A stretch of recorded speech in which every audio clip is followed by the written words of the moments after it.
เรื่องเล่ากฎแห่งกรรมจากชีวิตจริงกฎแห่งกรรม3เรื่องชุดที่323รู้น้อยว่ามากรู้เริงใจกลกบเกิดอยู่ในสะจ้อยไปเห็นทะเลไกลกลางสมุทรชมว่าน้ำบ่อน้อยมากล้ำลึกเหลือมีความรู้เพียงนิดแต่สำคัญว่ารู้มากเหมือนกบที่เกิดอยู่ในสระเล็กๆไม่เคยเห็นทะเลก็นึกกระยิมยิ้มย่องว่าน้ำในสระของตนนั้นลึกมากมายเหลือประมาณสวัสดีครับท่านผู้ฟังที่เคารพรักทุกท่านก็กลับมาพบกับกระผมมหาชรและเรื่องเล่ากฎแห่งกรรมจากชีวิตจริงอีกเช่นเคยพูดถึงเรื่องกรรมตามหลักพระพุทธศาสนาก็เป็นสิ่งที่เกิดจากการกระทำของแต่ละคนกรรมดีเกิดจากการกระทำดีกรรมชั่วก็เกิดจากการกระทำชั่วแต่ละคนก็ต้องชดใช้และก็ได้รับกรรมตามที่ตนเองกระทำเสมอไม่มีใครหลีกเลี่ยงหรือว่าลบล้างกรรมใดๆไปได้ก็อยู่ที่ใครจะชดใช้เร็วหรือจะชดใช้ช้าบางคนชาตินี้ชดใช้ไม่หมดชาติหน้าก็ต้องตามไปชดใช้อีกจนกว่าจะหมดสิ้นกรรมนั้นๆในคลิปนี้ก็เป็นเรื่องเล่ากฎแห่งกรรมจากชีวิตจริงกฎแห่งกรรม3เรื่องชุดที่323มีอยู่ด้วยกันทั้งหมด3เรื่องแต่ละเรื่องก็ล้วนแล้วแต่เป็นเรื่องที่สนุกชวนติดตามพร้อมทั้งมีคติธรรมสอนใจอีกเช่นเคยขอเชิญท่านผู้ฟังที่เคารพรักทุกท่านมาติดตามไปรับฟังพร้อมกันเลยนะครับ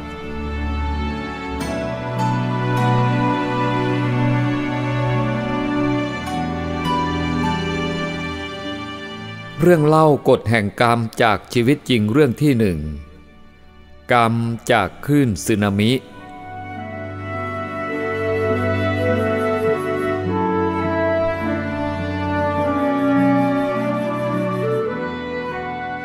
สายของวันที่เกิดคลื่นสึนามิถล่ม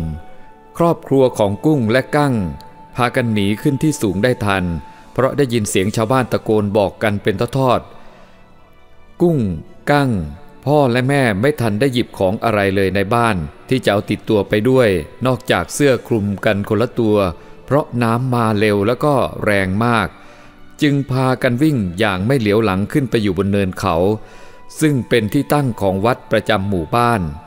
คนที่วิ่งหนีไม่ทันก็ยังไม่รู้ชะตากรรมส่วนคนที่หนีทันก็มาแออัดกันอยู่ที่วัดหลาย10ชีวิตเด็กๆพากันร้องไห้กระจองงอแงเพราะเสียขวัญผู้ใหญ่หลายคนนั่งหมดอะไรตายอยากกุ้งกั้งพ่อกับแม่ก็มานั่งรวมกันอยู่ด้านหนึ่งของวัดเพื่อรอให้แน่ใจว่าปลอดภัยจึงจะได้ลงมาดูบ้านรอกันอยู่จนบ่ายแก่ๆบางส่วนจึงได้พากันลงมาส่วนคนที่ยังไม่ลงมาเพราะกลัวและก็ยังไม่ไว้วางใจว่าสถานการณ์จะเกิดขึ้นอีกหรือไม่ก็จะขออยู่ที่วัดอีกต่อไปสักคืนแต่ครอบครัวของกุ้งเป็นห่วงบ้านมากกว่าลงกันไปดูเถอะมันสงบแล้วล่ะแม่เป็นห่วงบ้านแม่บอกกับพ่อแล้วถ้ามันจะมาอีกล่ะคะแม่เราจะหนีทันเหรอกั้งยังกลัวอยู่ไม่หรอกลูกมันคงไม่เกิดแล้วแม่เป็นห่วงบ้านตอนน้ำมาหน้าต่างประตูไม่ได้ปิดเลยถ้ามีคนมาขโมยของเรายิ่งจะแย่กันไปกว่านี้อีกนะแม่บอกกุ้งกับกั้งแล้วทั้งหมดก็เดินตามกันลงมากว่าจะเดินมาถึงบ้านก็เหนื่อยอ่อนผิดกับตอนที่ขึ้นไปซึ่งมีแรงกระตุ้นจากความกลัวความเหนื่อยจึงไม่รู้สึกยิ่งมาเห็นสภาพบ้านเรือนหลังอื่นที่คลื่นยักษ์ถล่มแล้วแทบสุดเป็นลมอยู่ตรงนั้นบ้านของเขาอยู่ในสภาพที่ดูไม่ได้แรงน้ำได้พัดเอาเศษสิ่งของขยะต่างๆนานามากองอยู่รอบบ้านเต็มไปหมดของใหญ่ๆอย่างเรือหรือรถกระบะ ไม่รู้มันลอยมาจากที่ไหนลอยมาติดมาเกยอยู่กับรั้วหลายคันตั้งแต่เกิดจนโตเป็นสาวขนาดนี้ก็เพิ่งที่จะเคยเห็นนี่แหละความพินาศเสียหายมันเป็นอย่างนี้นี่เองพ่อกับแม่เข้าไปดูในบ้านกุ้งกับกั้งเดินออกมาดูรอบๆบ้านที่อยู่ข้างๆยังไม่มีเจ้าของมาดูยังคงอยู่บนเขา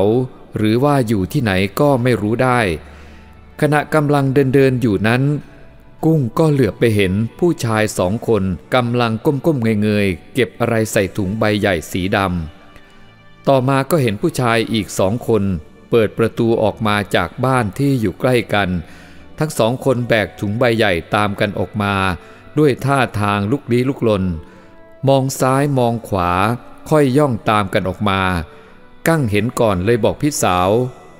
กุ้งกับกั้งก็รู้ทันทีว่า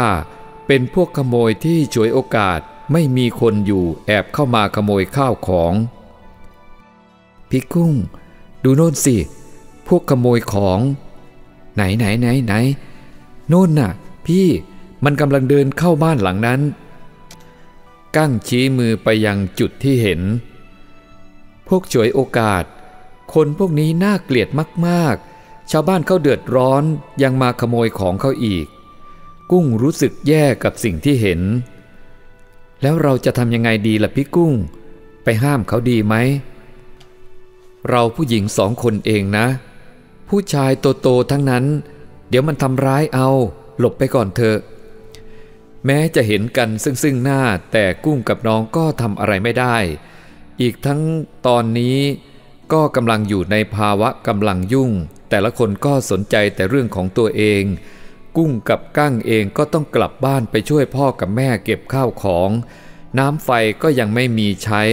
ต้องจุดเทียนแล้วก็ไปขนน้ำจากรถของจังหวัดที่เอามาแจกในส่วนของบ้านก็ขนเศษขยะออกแล้วทำความสะอาดเท่าที่จะทำได้อาศัยนอนกันไปก่อนแม่บอกว่าไม่อยากเข้าไปนอนในศูนย์ช่วยเหลือของจังหวัดทั้งที่เพื่อนบ้านเขามาชวนไปที่ศูนย์ช่วยเหลือว่ามีความสะดวกดีกว่าอยู่บ้านแม่บอกว่าเราพอนอนได้ก็นอนที่บ้านนี้แหละลำบากก็ต้องทนกันไปก่อนอยู่ที่นี่ก็ไม่ได้ถูกทอดทิ้งความช่วยเหลือจากหน่วยงานต่างๆเขาก็มีเข้ามาช่วยเหลือเรื่อยๆทั้งความช่วยเหลือด้านการเงินความช่วยเหลือด้านสิ่งของและก็การเข้ามาเยี่ยมปลอบขวัญป้าไหมมาบอกแม่เนี่ยว่าให้ระวังพวกขโมยของแม่บอกตอนนั่งกินข้าวเย็นด้วยกันกลางคืนพ่อจะคอยระวังเองกลางวันมันคงไม่กล้ามาหรอกถ้าบ้านไหนมีคนอยู่พ่อบอกช่วงนี้ทุกบ้านต่างก็ระมัดระวังข้าวของในบ้านของตัวเองแม้จะมีเจ้าหน้าที่มาช่วยเป็นหูเป็นตาให้บ้างแต่เราดูแลของเราเองดูจะอุ่นใจกว่า2 วันก่อนกุ้งกับกั้งก็เห็นขโมยค่ะแม่เอาถุงใบใหญ่มาใส่เลยเป็นผู้ชายทั้งกลุ่มหนูกับน้องอยากจะช่วยแต่ก็ช่วยอะไรไม่ได้กุ้งเล่าเรื่องเมื่อ2 วันก่อนให้พ่อกับแม่ฟังตอนนี้ก็คงซาลงไปแล้วล่ะหลังเกิดเหตุเรื่องมันก็รอดหูรอดตาเจ้าหน้าที่ไปได้มากตอนนี้เจ้าหน้าที่เขาก็คุมเข้มแข็งแล้วเขาตรวจคนเข้าออกในพื้นที่ทั้งหมดไม่เว้นแม้แต่เจ้าหน้าที่พ่อบอกหลายวันต่อมาทุกอย่างค่อยดีขึ้นซากขยะเศษสิ่งของก็ถูกเอาออกไปทิ้งจนเกือบหมดแต่ก็ยังทิ้งร่องรอยความเสียหายเป็นบริเวณกว้างหากมองจากภาพมุมบนหรือว่าภาพมุมสูงก็จะเห็นสภาพของหมู่บ้านที่เปลี่ยนไปมากโดยเฉพาะพื้นที่บริเวณชายหาดที่เห็นได้ชัดชายหาดที่เคยสวยสดใสมีสีคล้ำขึ้นก็เกิดจากอิทธิพลของดินโคลนรวมถึงต้นมะพร้าวและก็ต้นไม้ที่ขึ้นอยู่ริมหาดก็เปลี่ยนสภาพไปบ้างก็หักโค่นบ้างก็เอียงกระเทเร่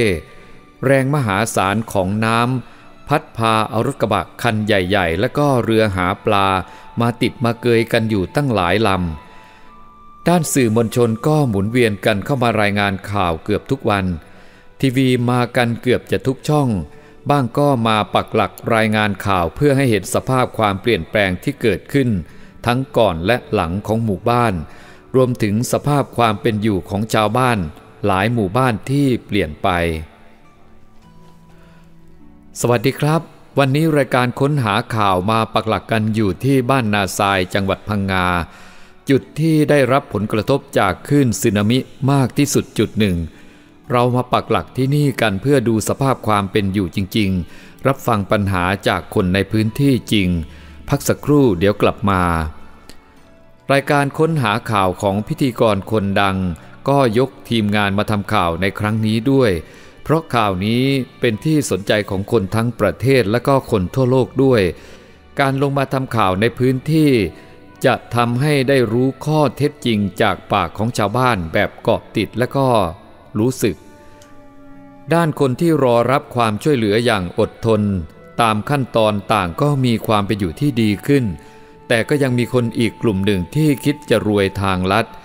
อย่างปฐมที่เก็บเอากระเป๋าของนักท่องเที่ยวเข้ามาไว้ในบ้านหลายกระเป๋ากำลังนั่งชื่นชมกับสมบัติของคนอื่นที่ขโมยเขามาจะรวยแล้วเราไม่นึกไม่ฝันว่าจะมีของเหล่านี้มาอยู่ในกำมือปฐมพึมพำกับข้าวของที่วางกองอยู่ตรงหน้าเป็นเงินสดต่างประเทศเงินไทยกล้องถ่ายรูปดิจิตอลกระเป๋าสะพายรองเท้าแล้วก็แว่นตาราคาแพงของเหล่านี้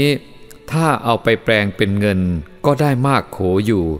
ซึ่งมันจะช่วยให้ปฐมกับครอบครัวรวยทางลัดขึ้นมาแต่เรื่องมันไม่ได้เป็นอย่างที่คิด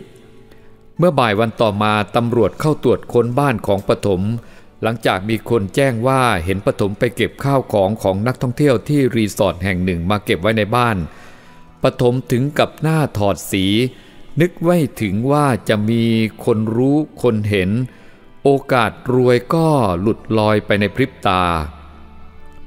ฉันบอกพี่แล้วว่าอย่าทำพี่ก็ไม่เชื่อฉันสลวยเมียปฐมต่อว่าสามีเงียบเถอะเองข้าไม่อยากฟังไม่ต้องพูดอะไรทั้งนั้นปฐมหัวเสียที่เห็นเมียฟูมฟายโธ่พี่ไม่น่าเลย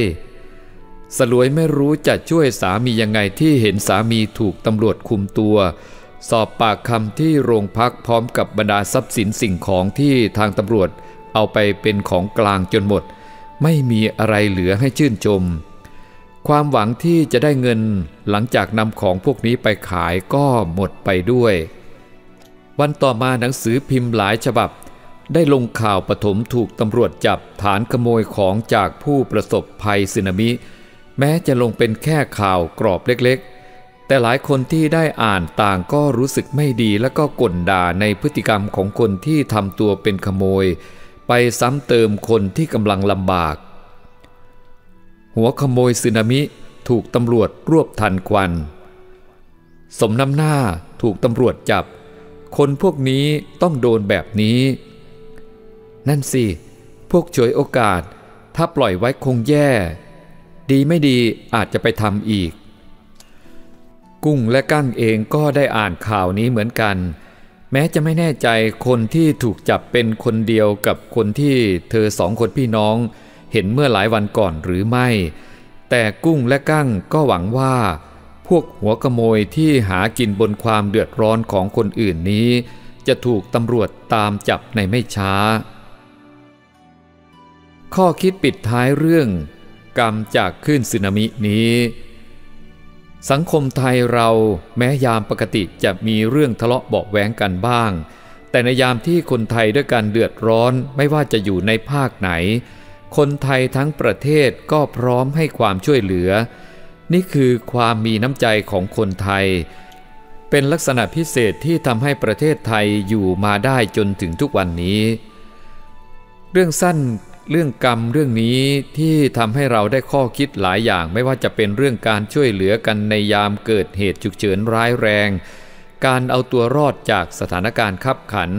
การรู้จักระมัดระวังสังเกตและก็รู้จักป้องกันตัวเอง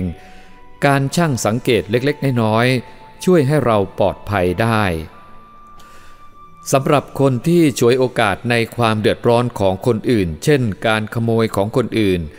ขณะที่เขากำลังยุ่งอยู่กับการหนีน้ำหนีไฟไหม้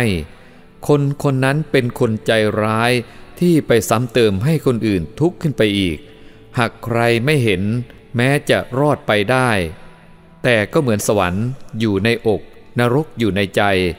ทำอะไรไว้ก็ย่อมรู้ตัวเองเป็นเรื่องที่ลืมยากคิดเมื่อไหร่ก็รู้ว่าตัวเองนั่นแหละเป็นคนทำไม่ใช่คนอื่นเป็นกรรมที่ติดตัวไปนั่นเองแต่ถ้าการกระทำที่เห็นแก่ตัวนั้นมีคนเห็นการได้รับผลก็จะชัดเจนยิ่งขึ้นอาจถูกรุมประชาทัณฑ์เจ็บมากน้อยต่างกันไปกรณีของตัวละครในเรื่องสั้นนี้แม้คิดว่าตัวเองจะรอดแต่ท้ายที่สุดต้องรับผลกรรมด้วยการถูกตำรวจจับไปดำเนินคดีหนีกรรมไม่พ้นย้อนมาในชีวิตประจำวันของเราคนที่ออกไปทำงานทุกวันเดินถนนลงเรือขึ้นรถไฟฟ้าต่อรถใต้ดินหากเราเห็นอะไรไม่ดีเกิดขึ้นเราก็ต้องร่วมมือกันเป็นหูเป็นตาแล้วก็ช่วยเหลือบอกกล่าวกันถ้าเขาไม่รู้ก็บอกก็เตือนแต่ถ้าบอกแล้วเตือนแล้วไม่ฟังก็ต้องแจ้งเจ้าหน้าที่ให้มาดูให้สังคมไทยจะน่าอยู่เพราะความน่ารักความมีน้ำใจไม่ใช่วางเฉยของคนไทยด้วยกันนี่แหละครับ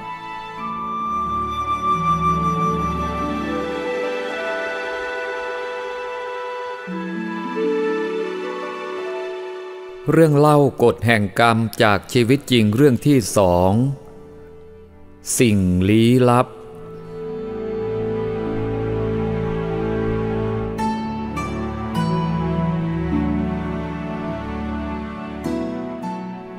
โลกเรานี้ยังมีสิ่งที่ประหลาดมหัศจรรย์ลี้ลับอีกมากมายแม้ในปัจจุบันนี้ความเจริญทางด้านวิทยาศาสตร์จะก้าวหน้าเพียงไรแต่ความลี้ลับมหัศจรรย์ในเรื่องวิญญาณและอภินิหารก็ยังเหมือนม่านลี้ลับ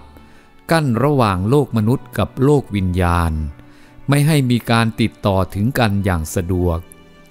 ทางวิทยาศาสตร์ยังไม่สามารถจะหาหลักฐานในสิ่งที่เกิดขึ้นเพื่อคลี่คลายชี้ให้เด็ดขาดลงไปว่าจะปฏิเสธหรือว่ามีจริง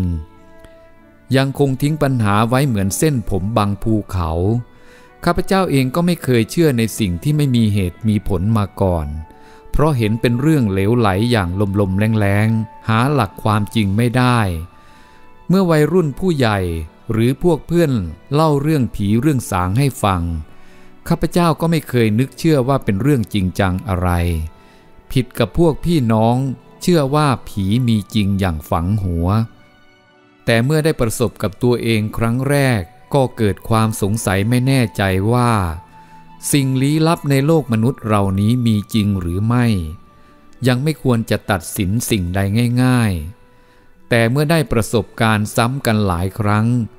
จึงมาคิดดูว่าที่ไม่เชื่อนั้นก็ถูกเพราะยังไม่เคยประสบการณ์ในสิ่งศักดิ์สิทธิ์ประหลาดมหัศจรรย์มาก่อนและที่เชื่อก็ถูกเพราะได้ประสบการณ์มาด้วยตนเองซ้ำๆหลายครั้งฉะนั้นการเชื่อหรือไม่เชื่อจึงเป็นธรรมดาที่ถูกทั้งสองฝ่ายไม่เป็นปัญหาอะไรมากนักบัดนี้ข้าพเจ้ามีความสนใจที่จะเรียนรู้ศึกษาในสิ่งลี้ลับซึ่งหาหลักวิชาไม่ได้ข้าพเจ้าจึงอยากรู้อยากเห็นอยากพิสูจน์ด้วยของจริงมีปัญญาชนหลายท่านบางทีท่านก็มีตำแหน่งสูงบางท่านก็เป็นนักวิทยาศาสตร์ชื่อก้องแต่เมื่อได้ประสบการณ์ด้วยตนเองในปาฏิหาริย์ก็พูดไม่ออกต้องเก็บความรู้สึกนิ่งไว้ในใจเพราะคนที่รู้เห็นประสบการณ์มีน้อยคงได้เล่าสู่กันฟังในหมู่เพื่อนฝูงแม้แต่ในหมู่เพื่อนฝูงก็ยังต้องระวังเพราะบางท่านก็ไม่สนใจซ้ำร้ายกลับขัดคอหาว่างมงายถอยหลังเข้าคลองอีกต่างหากฉะนั้นการเล่าเรื่องสู่กันฟังก็ต้องหลีกเลี่ยงการโต้คารมของผู้ไม่สนใจข้าพเจ้าจึงมีเพื่อนฝูงและท่านที่เคารพนับถือคอยชักชวนให้ข้าพเจ้าได้ไปพบไปเห็นในสิ่งมหัศจรรย์บางครั้งก็ต้องเดินทางไกลไปต่างจังหวัดบางครั้งกลางดึกก็โทรศัพท์มาชักชวนข้าพเจ้าก็ติดตามไปด้วยใจสมัครอยากรู้อยากเห็น อยากศึกษายอมอดหลับอดนอนตลอดรุ่งแต่ก็รู้สึกว่าได้รู้ได้เห็นเหตุการณ์ต่างๆคุ้มค่าของเวลาที่เสียไปนี่ก็เป็นเพราะข้าพเจ้าสนใจจึงได้มีเพื่อนฝูงคอยชักนำให้พบเหตุการณ์อันสูงค่าตามความรู้สึกในชีวิตและก็อดคิดไม่ได้หากข้าพเจ้าไม่สนใจและคอยขัดคอเยาะเย้ยหาว่างมงายก็คงจะไม่มีเพื่อนฝูงคนใดเขาอยากจะมาชักชวนให้ไปประสบในสิ่งประหลาดเหล่านี้เป็นแน่และก็อดนึกไม่ได้ว่าเมื่อแม่บ้านของข้าพเจ้าได้เข้าไปฟังธรรมที่วัดทุกวันพระมีเพื่อนฝูงคอยชักจูงไปฟังธรรมที่โน่นที่นี่ไปนั่งวิปัสสนาอาจารย์โน้นอาจารย์นี้เป็นต้นล้วนแต่ผู้มีศีลมีธรรมชักจูงไปในทางที่ดีทั้งสิ้นและมานึกดูหากข้าพเจ้ามีนิสัยเป็นอันธพาลก็คงจะมีพวกอันธพาลมาชักชวนให้ไปประพฤติชั่วเช่นเดียวกันและถ้าข้าพเจ้าเป็นโจรก็คงจะมีพวกโจรชักชวนแนะนำไปปล้นเพราะเห็นว่ามีนิสัยเหมือนกันนี่ก็เห็นจะเข้าบทกฎแห่งกรรมได้ข้าพเจ้าอยากจะเล่าเรื่องที่ได้ทราบมาบางทีท่านอาจจะพิจารณาดูด้วยใจเป็นกลางก็คงจะได้ความรู้ในเรื่องบางอย่างไม่มากก็น้อยบ่ายวันหนึ่งในปีพุทธศักราช 2508 ข้าพเจ้าได้มีโอกาสพบกับท่านผู้สูงศักดิ์สูงทั้งความรู้โบราณคดีในประวัติศาสตร์และทางโลกบ่ายวันนั้นข้าพเจ้าได้มีโอกาสสนทนากับท่านทำให้ข้าพเจ้าได้รับความรู้จากท่านอีกมากมายจึงคิดว่าเมื่อได้พบกับท่านผู้มีคุณธรรมสูงนั้นย่อมจะมีแต่ได้ผลกำไรในชีวิตทำให้จิตใจมีความสบายมากยิ่งขึ้นตอนหนึ่งข้าพเจ้าได้ถามถึงเรื่องโลกมนุษย์และโลกวิญญาณจะมีทางติดต่อกันได้ทางใดและข้าพเจ้าก็เล่าเรื่องประสบการณ์ในชีวิตหลายครั้งให้ท่านฟังท่านก็ได้กรุณาเล่าเรื่องชีวิตประสบการณ์ของท่านให้ทราบว่าเมื่อครั้งท่านได้ไปอยู่ต่างประเทศพร้อมด้วยญาติต่อมาโลกกำลังตกอยู่ในยามวิกฤตการณ์ชาติมหาอำนาจหลายประเทศอยู่ในความวิปริตประชาชนชาวโลกต่างก็หวาดหวั่นภัยสงครามจะเกิดขึ้นยากที่จะหาผู้ใดที่มีใจปกติไม่สะดุ้งสะเทือนในสถานการณ์ของโลกกำลังปั่นป่วนเช่นนี้ท่านและญาติได้อยู่ห่างไกลจากประเทศชาติที่รักห่างไกลจากบ้านเกิดเมืองนอนยามปกติก็มีความคิดถึงมากพออยู่แล้วแต่เมื่อเวลาที่โลกปั่นป่วนเช่นนี้ย่อมจะทวีความคิดถึงบ้านมากยิ่งขึ้นความเป็นห่วงประเทศชาติและญาติพี่น้องความว้าเหวและความวิปโยคจะเกิดขึ้นเรื่องเช่นนี้ถ้าไม่ได้ประสบการณ์กับตัวเองแล้วก็ยากที่จะเข้าถึงในความรู้สึกในส่วนลึกของผู้อื่นท่านเล่าว่าตอนกลางคืนก่อนนอนท่านได้สวดมนต์และขอเชิญวิญญาณบรรพบุรุษที่เคารพอย่างสูงขอให้ช่วยป้องกันภัยอันตรายอย่าได้เกิดขึ้นแก่พวกเราเลยคืนหนึ่งท่านฝันแปลกประหลาดมากท่านเห็นล้นเกล้าในหลวงรัชกาลที่ 6เสด็จมายืนข้างเตียงซึ่งท่านนอนตะแคงดูด้วยความรู้สึกประหลาดใจในหลวงรับสั่งว่าไม่ต้องวิตกทุกข์ร้อนในเรื่องเหตุการณ์ของโลกแล้วจะดีไม่มีภัยฉันไม่เคยบอกอะไรที่ไม่เป็นจริงท่านนอนตัวแข็งขนลุกทั้งตัวเมื่อลืมตาขึ้นก็ยังเห็นพระองค์ในหลวงกำลังเสด็จออกจากที่นั้นท่านมองตามดูด้วยความตกตะลึงเห็นทรงพระราชดำเนินห่างออกไปพระวรกายก็ค่อยๆโปร่งแสงค่อยๆจางหายไปเวลานั้นเป็นเวลาสางแสงสีเงินสีทองจับท้องฟ้าสว่างพอที่จะมองเห็นลายมือท่านเห็นล้นเกล้าอย่างชัดเจนทั้งเวลาหลับและเวลาตื่นจำติดตาว่าทรงฉลองพระองค์คอปิดลูกกระดุม5 เม็ดแบบไทย ทรงผ้าหางกระรอกพร้อมทั้งถุงน่องรองพระบาทแต่ไม่ได้ทรงพระมาลาสิ่งที่แปลกประหลาดมหัศจรรย์ก็คือท่านได้เห็นทั้งหลับและตื่นแล้วเช้าวันนั้นพอแม่ครัวกลับจากตลาดจึงไปถามว่าได้อะไรมาบ้างเขาตอบว่าได้เครื่องในหมูมาจึงได้ขอเครื่องในส่วนหนึ่งแล้วปรุงเป็นโจ๊กเมื่อเสร็จแล้วก็ใส่ปิ่นโต3 ชั้นมีองุ่นแอปเปิ้ลใส่ภาชนะอลูมิเนียมไปถวายท่านรัตนะซึ่งเป็นพระสงฆ์ลังกาซึ่งอยู่ไม่ห่างไกลจากที่อยู่นักพระสงฆ์ชาวลังกาองค์นี้ท่านเคร่งครัดและปฏิบัติศาสนกิจด้วยความบริสุทธิ์เป็นที่น่าเคารพยิ่งและให้คนนำไปถวายบอกกับท่านว่าขอให้อุทิศส่วนกุศลนี้ถวายล้นเกล้ารัชกาลที่6ของเมืองไทยด้วยเมื่อกรวดน้ำแผ่ส่วนกุศลแล้วก็ได้อธิษฐานจิตว่าหากทุกสิ่งที่เห็นทั้งหลับและตื่นเป็นความจริงแล้วขอให้เกิดนิมิตให้ประจักษ์เหตุการณ์ให้รู้ว่าโลกทั้งสองนี้เชื่อมโยงต่อกันได้และการนิมิตนี้ขอให้เกิดขึ้นกับผู้อื่นที่ไม่รู้ไม่เกี่ยวข้องกับเหตุการณ์นี้เลยเพื่อสิ้นสงสัยที่อาจจะเกิดอุปาทานนำเอาไปคิดว่าเป็นมายาภาพฉะนั้นหากจะเกิดนิมิตใดๆขึ้นก็ขอให้เกิดภายใน3 วันนี้และท่านก็ได้ทำใจให้ลืมเสียหลังจากได้อธิษฐานจิตแล้ว3 วันต่อมาเวลาเช้าน้องสาวของท่านอยู่อีกตึกหนึ่งไม่รู้เรื่องเลยเที่ยวตามหาและบอกว่ามีเรื่องประหลาดอัศจรรย์จะรีบเล่าให้ฟังเพราะกลัวช้าจะลืมเสียคือเมื่อเช้ามืดได้ฝันเห็นในหลวงรัชกาลที่6เสด็จลงมาจากในวังหลวงทางประตูต้นสนทรงพระราชดำเนินมายังแพที่เราอยู่หน้าตำหนักท่าราชวรดิตเราเฝ้าอยู่ด้วยกันในแพนั้นในหลวงรับสั่งว่าฉันหิวมีอะไรกินบ้างน้องเหลือบเห็นปิ่นโตอาหารอลูมิเนียมตั้งอยู่ข้างๆฝาแพจึงหยิบมาเปิดดูเห็นเป็นโจ๊กเครื่องในหมูก็ตักใส่ชามซึ่งมีอยู่ข้างๆพร้อมช้อนนำขึ้นถวายเมื่อในหลวงท่านได้เสวยหมดชามแล้วก็ยื่นชามคืนมาแล้วก็รับสั่งว่าอร่อยดีขออีกชาม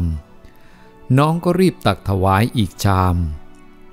เมื่อเสวยเสร็จแล้วก็ทรงรับสั่งว่าอยากรู้ไหมใครเป็นคนทำคนนั้นเนี่ยเขาทำให้ฉันกินพลางชี้พระหัตถ์มาที่พี่ซึ่งหมอบอยู่ห่างๆเมื่อน้องตื่นขึ้นมาก็ประหลาดใจ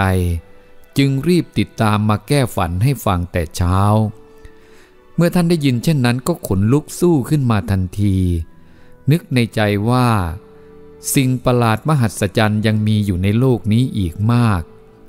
นี่ก็แสดงว่าโลกมนุษย์กับโลกของวิญญาณนั้นสามารถจะเชื่อมต่อกันได้ในบางครั้งบางคราวดอกกระมังนี่เรื่องหนึ่งในหลายเรื่องที่ท่านได้กรุณาเล่าให้ข้าพเจ้าฟังหากมีเวลาข้าพเจ้าก็คงจะหาโอกาสเขียนมาให้ท่านผู้ที่สนใจได้อ่านคิดถึงโลกที่ยังมีความลี้ลับมหัศจรรย์อีกมากมายที่มนุษย์รุ่นวิทยาศาสตร์เจริญก้าวหน้ายังไม่ได้รู้ในชีวิตของข้าพเจ้าเองก็เคยประสบในสิ่งที่ประหลาดมหัศจรรย์เริ่มครั้งแรกเมื่อข้าพเจ้าอยู่ในวัยอายุยังไม่ครบ20ครั้งนั้นจนบัดนี้ยังจำได้ติดหูติดตาหมายถึงได้ยินทั้งเสียงที่พูดได้เห็นทั้งรูปร่างและได้ถูกต้องกายสัมผัสครั้งนั้นข้าพเจ้าได้ขับขี่รถจักรยานหรือจะเรียกทับศัพท์ว่าไบซิเคิลซึ่งสมัยนั้นหาคำไทยยังไม่เหมาะภายหลังเรียกว่ารถถีบจำได้ว่าข้าพเจ้าขับขี่รถจักรยานออกจากถนนสี่พระยาเลี้ยวซ้ายเข้าถนนเจริญกรุงเวลานั้นห้างไวอาเวอยู่ตรงมุมถนนสี่พระยาเป็นตึก2 ชั้นพอหักแฮนเดลหรือมือถือเลี้ยว ก็พอดีตะเกียบหน้าหักตรงโคนที่มีลูกปืนหลุดขาดไปพร้อมกับล้อหน้าข้าพเจ้าเสียหลักขมำหัวต่ำทิ่มลงมาแผ่อยู่บนพื้นถนนไม่ทันรู้ตัวเคราะห์ดีเมื่อถึงพื้นถนนไหลลงก่อนหัวเพราะมือเท้าลงไปก่อนจึงพ้นจากอุบัติเหตุคอหักแต่ข้อมืองอไหลเป็นแผลเลือดไหลข้อมือขวาก็ไปครูดกับถนนซึ่งโรยด้วยอิฐด้วยหินเลือดไหลโสมเสื้อผ้าขาดเปื้อนฝุ่นละอองต้องนอนแผ่ราอยู่กลางถนนผู้คนแตกตื่นมามุงดูเพราะนานๆจะพบคนนอนวัดถนนให้ดูสักครั้งหนึ่งข้าพเจ้ารู้สึกตัวเหมือนตัวตลกไม่รู้จะวางหน้าอย่างไรถูกได้แต่ยิ้มแห้งๆหัวเราะไม่ออกพยายามยันตัวลุกขึ้นมองเห็นแขนซ้ายตอนข้อมือโก่งงอก็ตกใจพยายามจับนวดบีบให้มันเหยียดตรงแต่ก็ไม่ได้ผลแต่มันก็ไม่เจ็บเห็นจะยังชาเพราะเพิ่งจะถูกใหม่ๆข้าพเจ้าพยายามรวบรวมกำลังเก็บล้อที่หลุดออกไปจากตัวรถมารวมกันแล้วแข็งใจเรียกรถลากคันใหญ่ให้เจ๊กลากรถช่วยเอาจักรยานหรือรถถีบใส่รถเจ๊กไม่ต้องพูดถึงราคาอยากจะไปให้พ้นฝูงคนที่มุงดูเมื่อขึ้นรถเจ๊กได้ก็ให้รีบลากออกไปเร็วๆเพราะนึกอายที่มาเป็นตัวตลกให้คนดูอยู่กลางถนนเพราะดีที่สมัยนั้นยังไม่มีรถยนต์มากมายเหมือนในปัจจุบันนี้มิฉะนั้นก็คงไม่เป็นตัวเป็นตนอยู่จนบัดนี้แน่เมื่อขึ้นรถลากเจ๊กมาถึงบ้านพ่อแม่พี่น้องเห็นสารรูปแล้วก็ตกใจ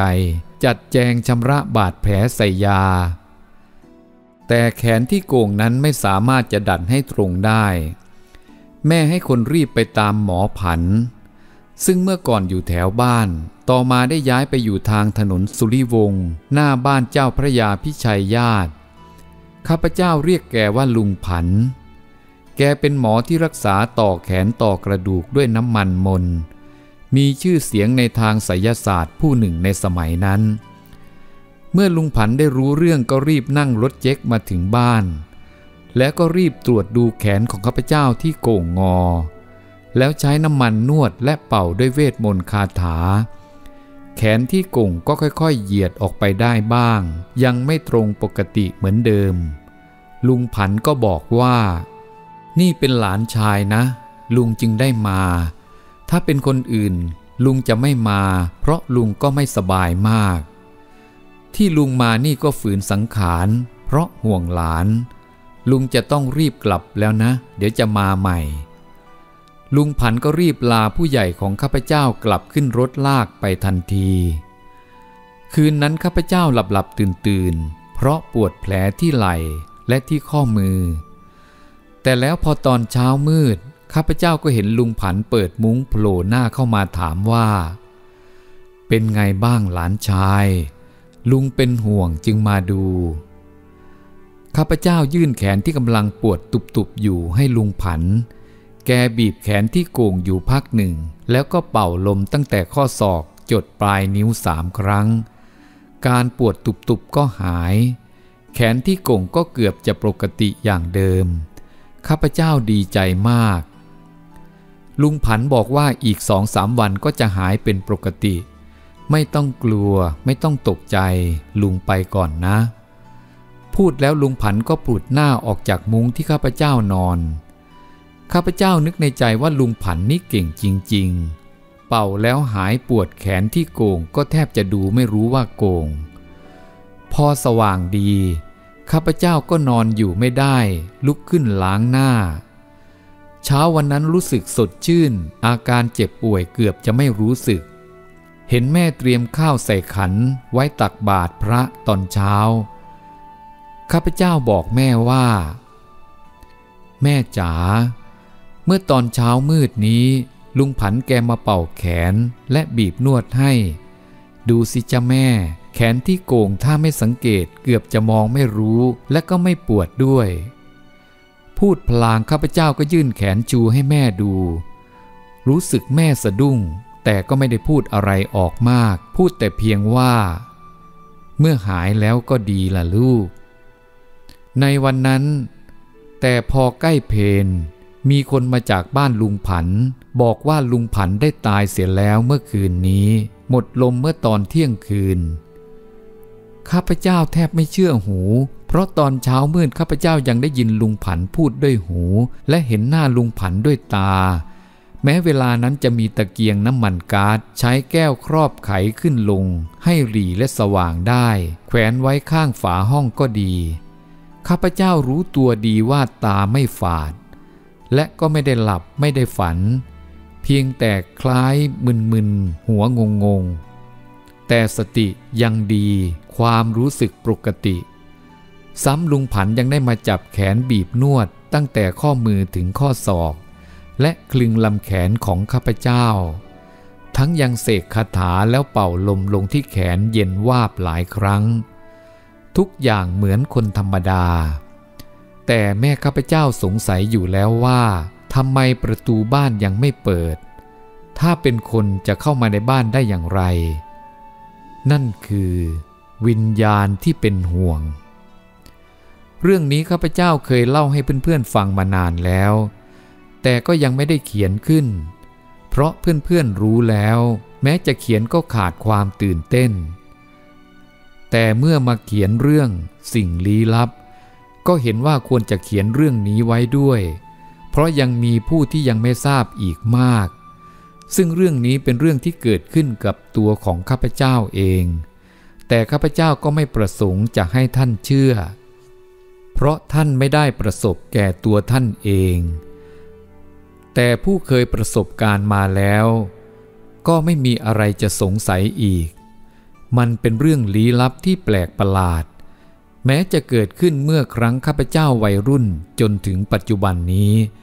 ข้าพเจ้ายังจำได้คล้ายเพิ่งจะเกิดขึ้นสดๆร้อนๆเพราะเรื่องเช่นนี้เกิดขึ้นกับผู้ใดก็ยากที่จะลืมได้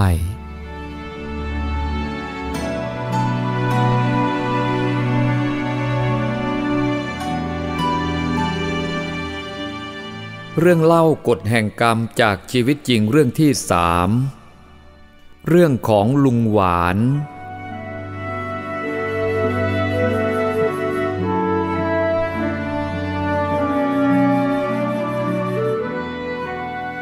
ผมได้บันทึกเรื่องของชายสูงอายุผู้หนึ่งอดีตท่านเป็นข้าราชการชั้นโทผมเรียกท่านว่าลุงหวานปัจจุบันนี้สังขารของลุงหวานไม่สมประกอบทุพพลภาพ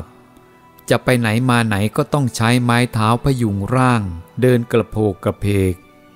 มือขวาใช้การไม่ได้ไม่มีแรง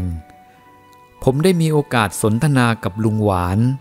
ถามถึงสาเหตุที่ท่านได้เกิดทุพพลภาพเพราะผมเห็นแล้วรู้สึกสงสารที่ท่านต้องรับการทรมานทั้งร่างกายและจิตใจผมอยากจะบันทึกชีวิตเหตุการณ์ที่เกิดขึ้นเพื่อเป็นประโยชน์อนุชนในปัจจุบันและอนาคตส่วนรวมต่อไป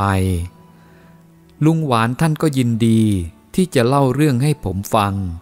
ถึงสาเหตุที่ร่างกายไม่สมประกอบในปัจจุบันนี้ว่าก่อนหน้านี้ลุงหวานได้รับราชการอยู่ที่จังหวัดลำปางต่อมาเมื่อปีพุทธศักราช 2507 ทางราชการมีคำสั่งย้ายให้ลุงไปรับราชการที่จังหวัดปทุมธานีตามปกติร่างกายของลุงนั้นสมบูรณ์แข็งแรงไม่ค่อยได้เจ็บไข้ได้ป่วยเมื่อได้มาอยู่ในจังหวัดปทุมธานีได้ไม่นานนักคืนหนึ่งลุงได้นั่งดูโทรทัศน์พร้อมทั้งบุตรภรรยาเวลานั้นประมาณ 21 นาฬิกาเศษนั่งดูอยู่ดีๆลุงก็เกิดมีอาการรู้สึกปวดเมื่อยตามเนื้อตามตัวตลอดแขนและขา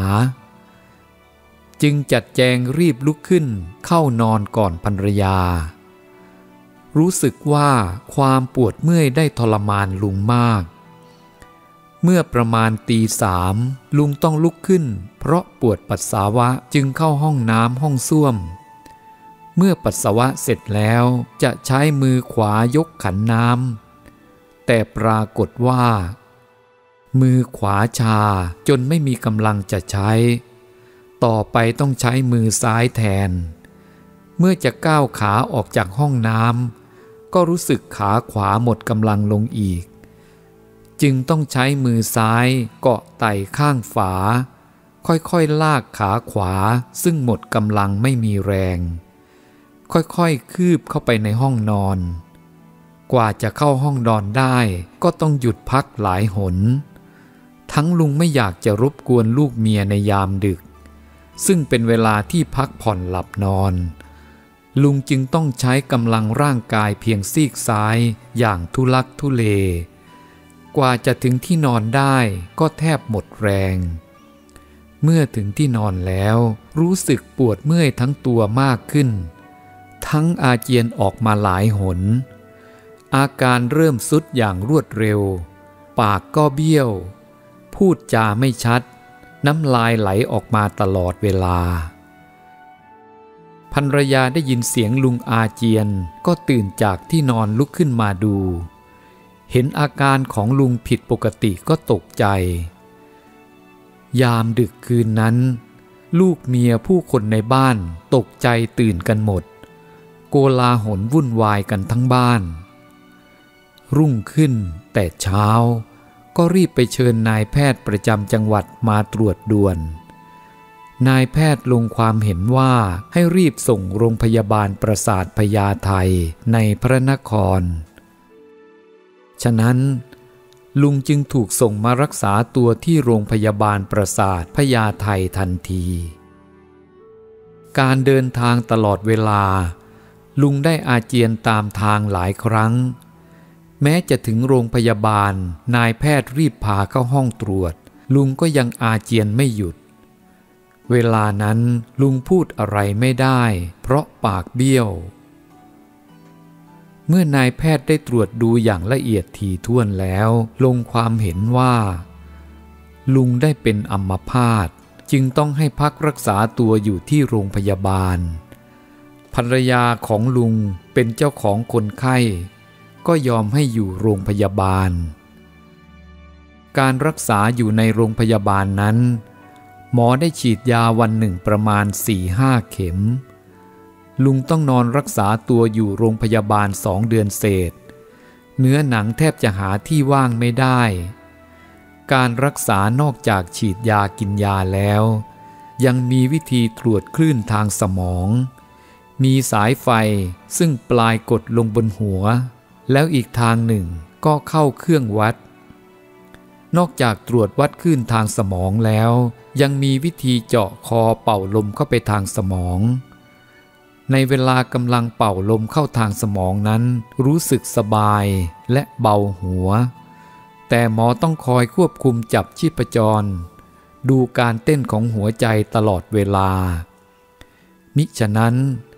กลัวจะตกใจทำให้หัวใจหยุดได้คอยเรียกชื่อตลอดเวลาเมื่อได้นอนรักษาตัวอยู่โรงพยาบาลได้3 อาทิตย์ก็นึกถึงตัวเองเสมอว่าได้สร้างกรรมชั่วอะไรไว้จึงต้องมาชดใช้หนี้กรรมถึงทรมานขนาดนี้คนอื่นลุงก็ไม่เคยเห็นเขาทุกข์ทรมานเหมือนลุงเลยกรรมชั่วอันใดนะที่ตามสนองลุงเช่นนี้ทำให้ลุงนึกคิดย้อนหลังเมื่อลุงได้รับราชการอยู่ในจังหวัดลำปางลุงไม่เคยลืมเลยลุงอยากจะเริ่มต้นเล่าสาเหตุให้ฟังบางทีเรื่องนี้จะเป็นประโยชน์บ้างไม่มากก็น้อยเพราะเวลานี้ลุงพิจารณาดูรู้ว่า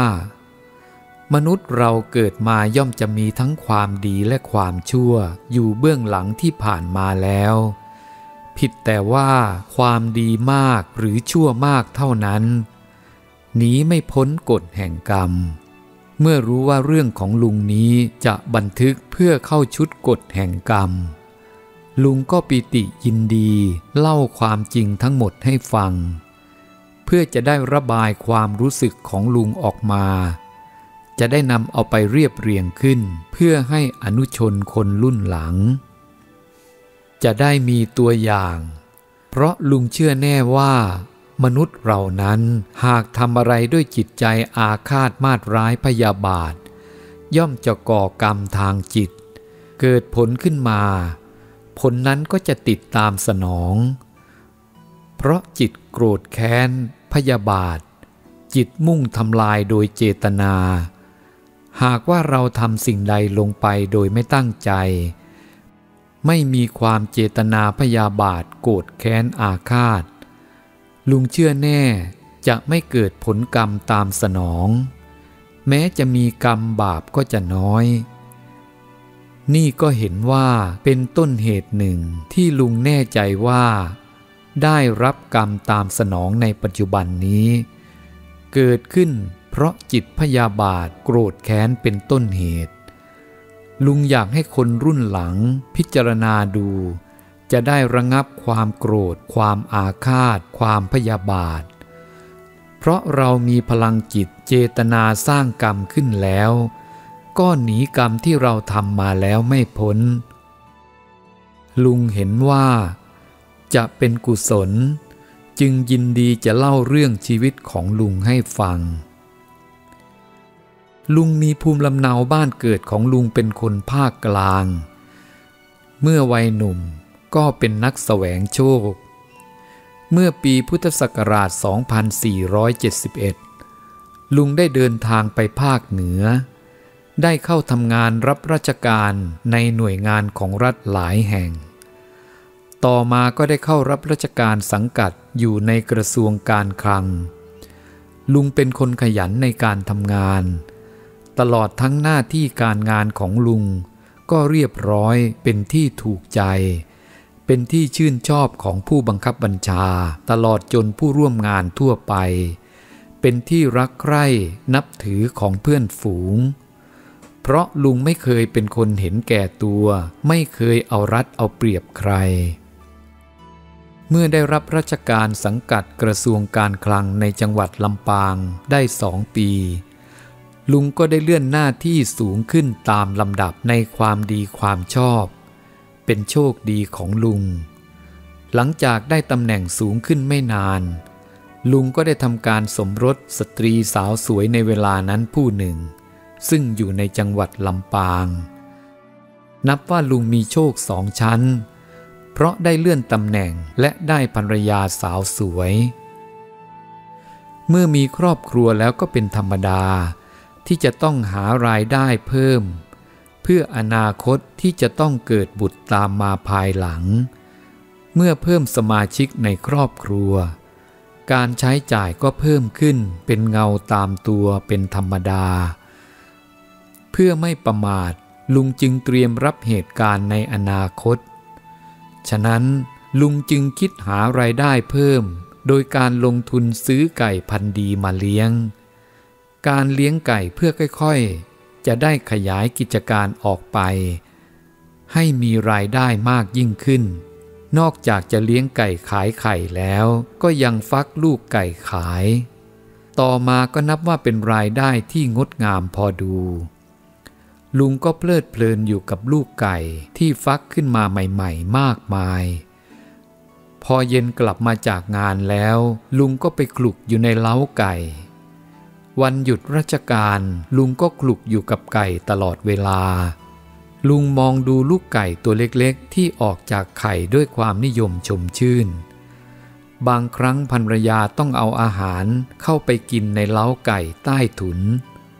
เพราะลุงเพลิดเพลินสบายใจกับลูกไก่ตัวเล็กๆน่ารักน่าเอ็นดูตลอดเวลาว่างไม่ได้มัวอยู่กับพวกไก่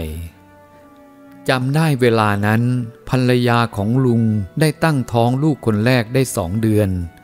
ลุงก็มองเห็นอนาคตแจ่มใสเพราะรายได้ทางขายไก่และไข่และลูกไก่ทวีขึ้นวันหนึ่ง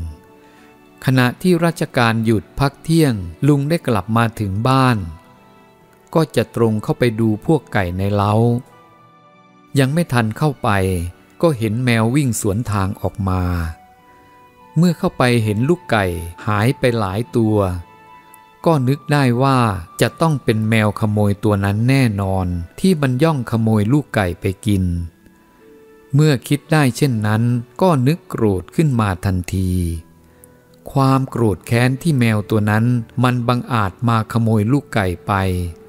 จึงอาฆาตอยากจะฆ่ามันให้ตายเมื่อความโกรธเช่นนั้นเกิดขึ้นก็หยิบกระดาษบนบ้าน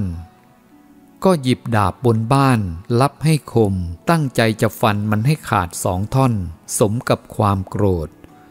ความแค้นที่มันขโมยลูกไก่เมื่อกลับไปทำงานตอนบ่ายความแค้นของลุงคลุกกลุ่นอยู่ในใจเรียกภรรยามาคอยเฝ้าอย่าให้แมวตัวนั้นเข้าไปกินลูกไก่อีกอย่าทำอะไรมันขอเวลาให้ลุงกลับจากงานมาก่อนแล้วจะคิดบัญชีกับมันให้ถึงตายจึงจะสมกับความแค้นวันนั้นตลอดเวลาบ่ายลุงไม่เป็นอันทำงานคอยแต่คิดหาทางจะกำจัดเจ้าแมวตัวนี้ให้ได้เมื่อเย็นกลับมาถึงบ้านแล้วพิจารณาทางหนีทีไล่ว่ามันเข้ามาทางใดและออกทางใดลุงควรจะดักอยู่ที่ไหนจึงจะฟันมันได้เต็มที่เมื่อคิดหาทางหนีทีไล่เสร็จแล้วลุงก็ซุ่มคอยทีอยู่คิดว่ามันต้องมาแน่ลุงกำดาบอยู่ในมือแน่นกัดฟันแล้วนึกในใจว่า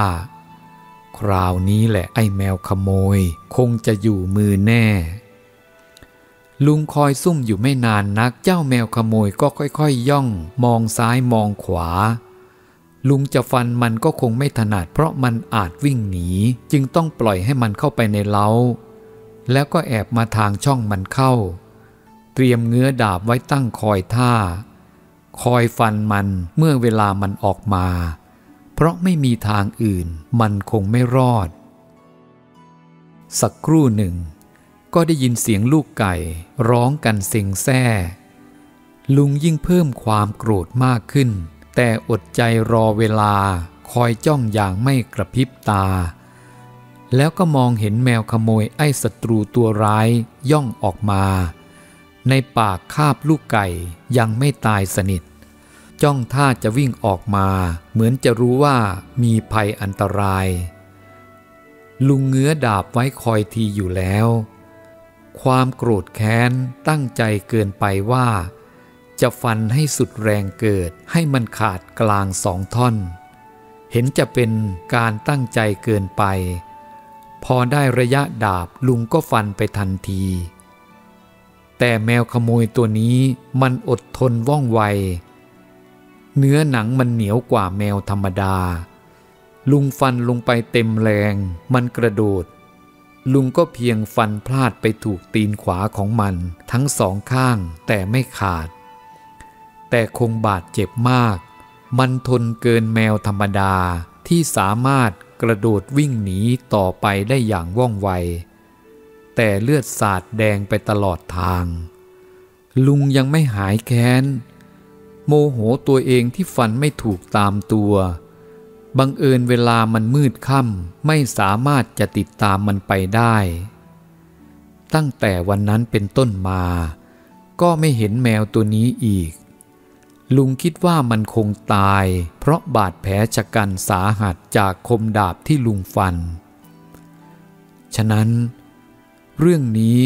เห็นจะเป็นเพราะอำนาจจิตที่ผูกใจเจ็บแค้นเจ้าแมวตัวนั้นด้วยความพยาบาทอาฆาตแม้เหตุการณ์นี้จะล่วงเลยมาแล้วประมาณ30 กว่าปีบาปกรรมอันนี้ได้ติดตามมาสนองลุงฟันถูกแถบด้านขวาของแมวแต่ลุงก็เกิดพิการทางด้านของร่างกายทั้งแถบเช่นเดียวกันกับที่ลุงได้ทำกับแมวตัวนั้นด้วยแรงอำนาจจิตอาฆาตพยาบาทบาปกรรมจึงได้ติดตามมาสนองลุงชีวิตของมนุษย์เรื่องกรรมดีกรรมชั่วเป็นสิ่งลี้ลับลุงแน่ใจว่าผู้สร้างกรรมดีกรรมชั่วแล้วย่อมจะหนีไม่พ้นกรรมที่ตนสร้างขึ้นนั้นตามมาสนอง ฉะนั้นลุงจึงอยากให้เรื่องของลุงนี้เป็นตัวอย่างอนุชนรุ่นต่อไปนำไปพิจารณาดูจะเห็นได้ว่าแรงอำนาจโกรธแค้นพยาบาทด้วยพลังจิตทำให้ก่อเกิดกรรมตามสนองเป็นการจองเวรจองกรรมไม่มีที่สิ้นสุดการกระทำเกิดจากพลังอำนาจจิตนั้นมีผลร้ายแรงจะฝังอยู่ในความรู้สึกวันหนึ่งวันใดก็จะแสดงผลออกมาตามสนองลุงพอใจที่เรื่องของลุงจะเป็นประโยชน์ในส่วนรวมบ้างเพื่อเตือนใจให้ผู้ที่มีความรู้สึกอย่างลุงจะได้มีโอกาสดับความโกรธความแค้นความพยาบาทการฆ่าฟันอย่างเหี้ยมโหดดุร้ายก็จะบรรเทาลงบ้างฉะนั้นลุงจึงยินดีให้เรื่องของลุงแม้จะเป็นเรื่องเล็กแต่ก็เกิดเพราะอำนาจจิตพยาบาทลุงต้องมาชดใช้หนี้กรรมดังที่ลุงได้บรรยายมาแล้วเป็นตัวอย่างต่อไป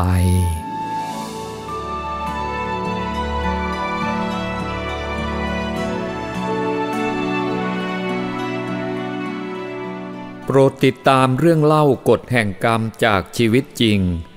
กฎแห่งกรรม3 เรื่องชุดที่324ในคลิปต่อไป